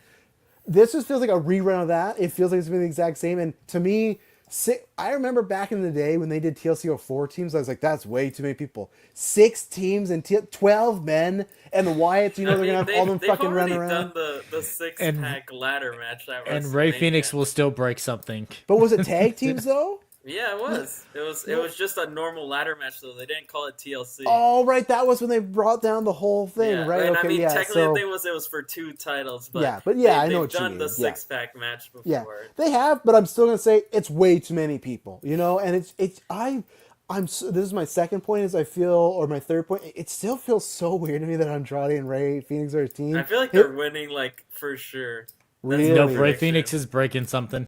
I feel Rey like, Fenix, Oh God, not again. Yeah. Rey Fenix is breaking AEW something. had a really bad injury in a ladder match, but it's funny. It just feels like they're like, well, Penta's really over, so we're not doing that tag team anytime soon. So here's Andrade. I'm picking Wyatt's because I think they just won the titles. They've never really wrestled on the pay-per-view.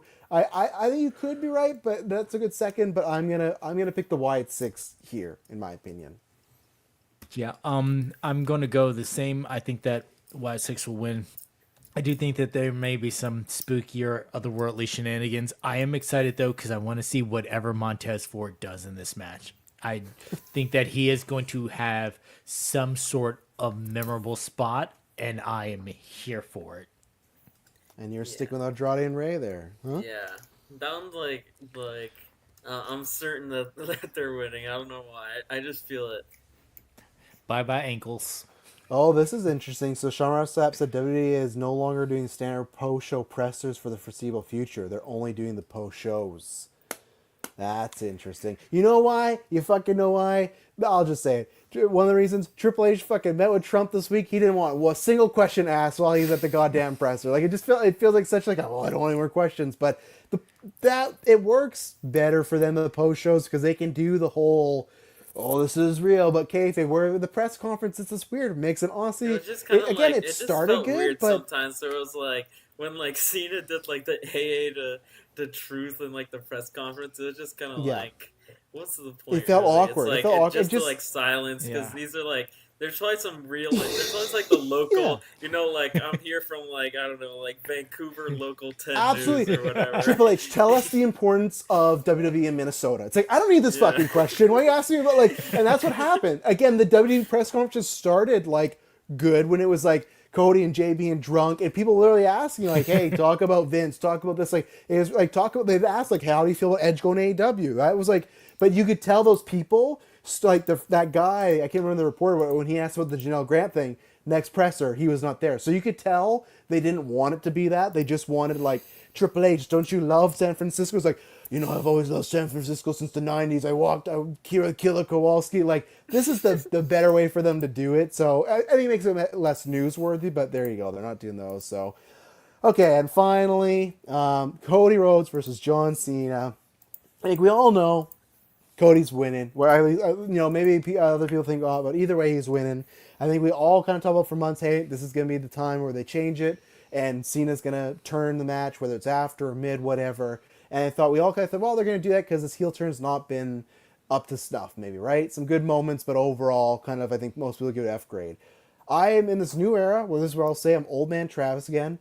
I'm sitting here, I'm having dinner with my family. I see my phone go, and Espos give me the breakdown of the promo SmackDown, because I usually don't watch SmackDown, because SmackDown's usually, I won't say the shits, but it's very questionable. So already when I'm watching Raw, a pay-per-view, and AEW. Half watched SmackDown. Yeah, but like already when it's like a full week of AEW Raw and a pay-per-view, I'm like, okay, SmackDown, you're getting the boot. Especially sometimes the go-home shows before, they like phone those things in. But Espos updated me here, right? And so I'm hearing Cena's words through Espos' text. I don't have Cena's cadence, so I'm like, oh, for sure what's gonna happen is like Cena's lying and he's gonna nut shot. Like they've done this many times, like I'm good, I'm sorry, and then boom, nut shot. See you at SummerSlam, kid.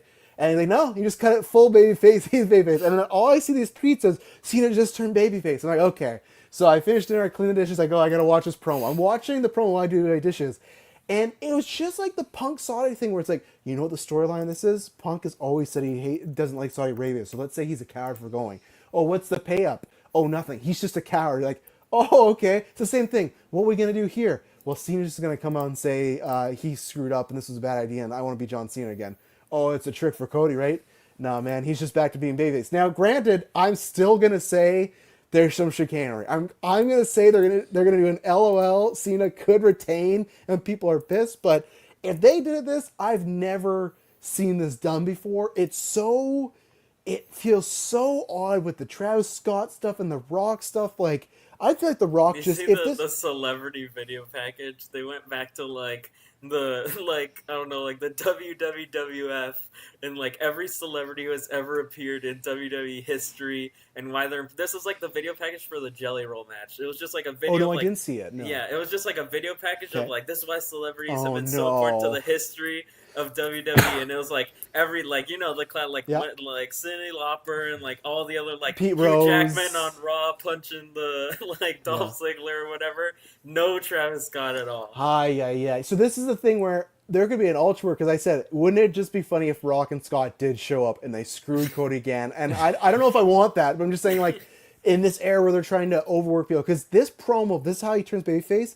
it I really feels think the Travis thing is like he was supposed to have like there's like I follow like the WWE trading card stuff, and you're supposed to have like this whole line of like Cactus Jack themed trading the cards, cards, the and it was game, like, and like the people are like, we have no idea when this is releasing. Like there's photos of like the wrestlers like signing all the cards, but like there's been no word on when this set is releasing. Like there's no it's information if it's ever gonna release. Like it's so weird. And that's where there's the two things I'll say before I throw it to you guys is one, if this is where they turned him, I'm not saying like a negative thing. I have to wait and see how the match because it just feels awkward right now. I'm not saying it's bad. It just like feels very strange, but at least it's something new. But at the same time, it's like why not just still do this mid match? Because like wouldn't you maybe still feel more cheer for Cena now? Like he's just a babyface. I always pitched that I wanted babyface Cena and Cody at WrestleMania. I wish that still happened now, but granted. So I'm waiting till the match tomorrow when we talk about it, or at least David, I suppose, might be on later if he can make it because he's watching at the theaters. So we'll see if we get his thoughts and whatnot. But so I'm gonna wait till the match to see how it all plays out. But it just feels odd and awkward to me now. And the Scott thing, there's two minds. This where the fan of me is like, man, they just wait. They Cena winning 17 that main event. What a waste on Travis Scott. But at the same time, old man Travis here. At the beginning, when they're talking about all those like SummerSlam moments and hype and we're trending, to me, it's kind of like, I hope that teaches them that let's be careful with what we do in the future. Because I know Rock was there and all this stuff. Until I hear it was Rock told Paul Levesque and said, Travis Scott better be in the main event. The rumor is that it wasn't Rock, but like Ari Emanuel. Okay, like, but Travis that's Scott better be in the like Travis Scott's like the rumor is like he had some sort of favor to Travis Scott, and Travis was like, I wanted to be in WWE, so Ari Emanuel is like, you have to put Travis Scott in. Is the supposed rumor? Again, I'm fine with in. It's just the question of if that whole main event with the Fiend, like that's why I want to know way more. So that's why I can't make that judgment, right? Yeah. But whether at the same time, it's like even if he needed to be in there, I think there's a universe where it could have worked. Like if they did like not if a they had 5-minute the same entrance of Fiend, too. like the same situation of him Yes. being there, like Rock's not showing up, but you have Travis. I feel like you could do something with that. Just come to the crowd, even like again. We talk about the review, but that's what I mean. Like whether it's Triple H, Ari, Rock, whoever it is, to me, take that as a good lesson of don't put a celebrity in your most important angle. One of the most important angles of Cena breaking the 17 record until this person's like lock in. I know they might say, "Oh, Travis was," but it's like no. Like they like even on the Unreal when Triple H is like, "Well, I got these 5 people I got to call," and I call Travis Scott. It's just like it all feels so odd. So that's why for me it was kind of like a good little kick in their face of like, good. Like you can't like you didn't address this. This didn't have like you put the horse before the cart, or no, the cart before the horse. It's like the bookend thing again. Like, so that's why for me as a fan, it sucks because I hate that forever. Travis Scott's in that John Cena moment, but I hope going forward they're kind of like if something dumb comes up again and they go, well, remember having Travis Scott, and Ari might be like, yeah, you're right. Maybe play it a different way, or Rock or Triple H, because again, we never talk about much on the podcast, but The Rock knew his shit. He got on Pat McAfee 2 days ago, but I didn't do this. This wasn't me, brother. Everyone knew this was bad. So this was like, to me, showed like in the future, don't just bow down to like, let's get Travis Scott and it's a moment. It's like, no, like really think this through before you try and just go for what we want to trend on social media, So, but yeah, I think Cody Rhodes wins. I'm memeing. I really don't think Cody would turn heel. I think that just doesn't work now. Do you think now he wins with the belt shot? Because what I noticed is on the contract signing, they already did the Cody doesn't hesitate and hits the belt shot. Yeah. So I feel like they might not actually do it in the match now, especially if Cena's a face. Like, but I why don't is think it he's still a gonna street go fight for then? it. That's the weird thing. Like it's baby. This is why this feels like a last minute change as well too. If it's babyface, if Cody Rhodes is now versing his hero John Cena, why does he want to beat him up the fuck with a sledgehammer or something? Right? Like something's really off about it. It feels like they belt shot into turning heel. Yeah. They forgot that they were supposed to turn John Cena face, and they were like, "Oh, so we need you to run out there and cut this promo because we forgot you're supposed to be a face now. We are too far into this thing." They figured they needed to turn him face after he did the contract signing, but he didn't have an appearance until the go home. Yeah, it was, and just like. And this is what I will say too. If there is some world where this is a big swerve and Rock and Scott are all the stuff, right? And Cody loses again, they make Cody look like the biggest fucking idiot of all time. He's cracking beers, toasting with John Cena, and then cut to 2 days later where Cena's gonna be like raise title. Like, if they do that, that's like a all-timer. You're killing babyface Cody. Like, that's some Vince McMahon 101 stuff there. So like, Cody has to win. I don't know why they're still doing a street fight. Like, just make it baby, best wrestler wins. I guess it's to help Cena, but still, just again, Cody's gonna be like what, like hitting them with a chair and a belt, like the night, like it's a street fight's a blood feud in her. To me, do you think they're running the blade in this match? I think so. I could see them both running the blade, to be honest. Cena hasn't bled really since he's been back all like in that way. Like, to me, I want to see the match to UK. Why didn't they just do the turn in the match? You know, like that to me is where the turn happened somehow. So that's where I feel like there's something off here, or there is something that is going to happen. Cody's and just it's going to be do like controversial. the I'm sorry, I love you, but with like a sledgehammer. No, a Young Buck super kick, not the sweet chin music. Yeah, he'll do the too sweet before, and then but yeah. What do you guys think? It's just Cody Rhodes. He wins and on to the next story. I think it's Cody Rhodes taking it, and Cena moves on to finish out his retirement tour, and Cody goes on to carry the title and go back to being QB1 or whatever he wants to call himself. And QB1 soon. It's gonna be original quarterback one. That's what they're gonna do. So, but no, I do think that we are nearing the time to take it off of Cena and let him ride off into the sunset, and just his final couple of matches, final couple of months be focused more on the appreciation of Cena. We gave him his 17. He got that heel run. Now we can go back to the let's appreciate Cena. Or he can cuss out some more kids. I don't care. Yeah, I feel like this ends with like Cody winning, Cena raises his hand, puts the title on him. Yeah. Like they get the pyro. Maybe even Cody leaves before Cena, so Cena gets like the thank you Cena in the ring, like big MetLife last Stadium. SummerSlam, New York. Yeah. And I don't know for sure. Actually, you know what I think they're gonna do?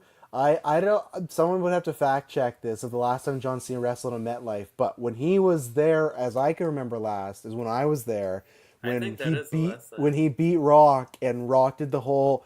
I think they're gonna recreate that. They're gonna recreate that where Cody and him are on the stage, and Cena lifts up his arm and points to Cody, and the pyro's going off. That's what I think they're gonna do. And then Rock's music fucking hits, and then they come. it's a double rock bottom on the stage. Yeah, and they do like the pyro. Yeah, and they do like the fake pyro where they get electrocuted and stuff. But yeah, well, there we go. We got that going. So yeah, we'll be back. We did longer on one night of this SummerSlam than I think we did on like 2 nights of Mania combined. So I think we did. Maybe that says something about the quality of this year's WrestleMania. And I guess because right now we're in that point where WrestleMania is always the closing chapter. Where now we're like, okay, now all these we're not Mania season nearly close, but now we're starting to get like that okay, they're gonna start once Survivor Series happens, they start to set those cards, right? And the same thing of like, I have no idea. I keep seeing people all the time. Maybe I'm wrong.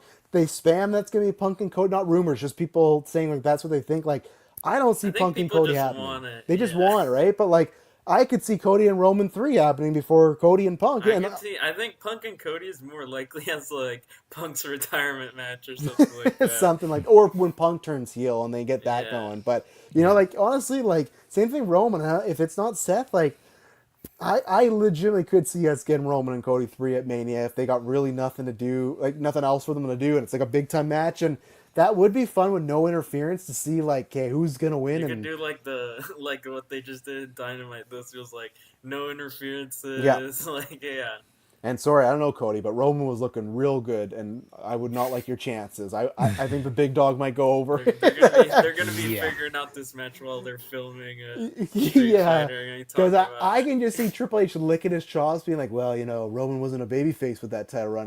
Them doing a babyface. OTC 1 version 1 Tribal Chief Ultimate original Tribal Champ, like all this stupid thing. I can see just like go all the way to the back around the shirt. Or maybe they're honestly, I don't think Cody would turn, but maybe that's the world where maybe Cody does turn tomorrow, and then that's Roman number 3. Wins the Rumble. Yes, it's Cody Roman 3, but Cody's the heel this time and Roman's face. And I think they should do that. I think the next time they do it, I'd love it if Cody was a heel, because you know what's happening. Cody's been talking way too much about being heel. Like I won't have my I feet feel like every interview, like he does those Yeah. interviews about talking wanting to be heel, but then he'll do another one. It's like, yeah, I don't think I'm ever turning heel. Cody Like lie. in It's a Cody back-to-back lie. interviews, yeah. Cody It's a lies. Cody lie. Which one's he lying about though? We don't know. So, Espos, did you happen to get any of the draft points before this close this out? Or? I think I got them. I think I have them updated. Yeah. Okay. Yeah, we'll say it's a rough bounce. Yeah, give us that before we end this, and then Okay. tomorrow if you're not on, obviously we'll do them the next time, or you can send them to me. But yeah, so what are we sitting at right now? David is at 229. Then I am at 527, and Travis is at 530. Yes, thank you, Seth Rollins, for the cash and for the win. And now, oh man, Seth's gonna get me so many defense points. He's gonna get me some main event points. I can't wait. Now Jordan Gracious has to get on that roster there. So, yeah, David, you gotta start winning some titles, I guess. Man, I think he just missed, like, we got like the Money in the Banks and like the returns with like True. Rusev and Black, so each of those are Right. like 100 points. Right. So I thought about it, like it would have been crazy if I had just done like don't even care about the weekly points, but what if I had drafted if I had just gone with like A Trish, legend or- Goldberg, yeah, and exactly. Nikki Bella as like 3 of my slots, I'd be like at 1,000 points already. I sometimes do that in GM mode where I just buy a legend and they only work the PLEs. Like I just get them to do that so their stamina's back up and like, hey Trish, get back out there, get me a power card. So, but well, there you go. Well, we will be back tomorrow. Yeah, me and David S. Bubs was a 50-50, but either way, we'll try and get his Yeah, thoughts I at think some point. depends. You guys just start and I'll Yeah. join in at some point. Especially if we go as long tomorrow as we did today. I feel it won't be as long since we were talking about a lot about the future, but Absolutely, I'll yeah. still And make it there in time to talk about. the Okay, show. and yeah, same thing. Like the Cody Cena promo we already talked about and stuff, so that's a good thing. So, and tomorrow is that 6 matches? Okay, so it is 6 matches. So yeah, we'll be back. Same thing right after SummerSlam tomorrow. If you listen to the podcast, it'll be on the feeds Monday morning. Thank you to anyone that listened to this at live or at the time. We'll be back tomorrow, and it won't be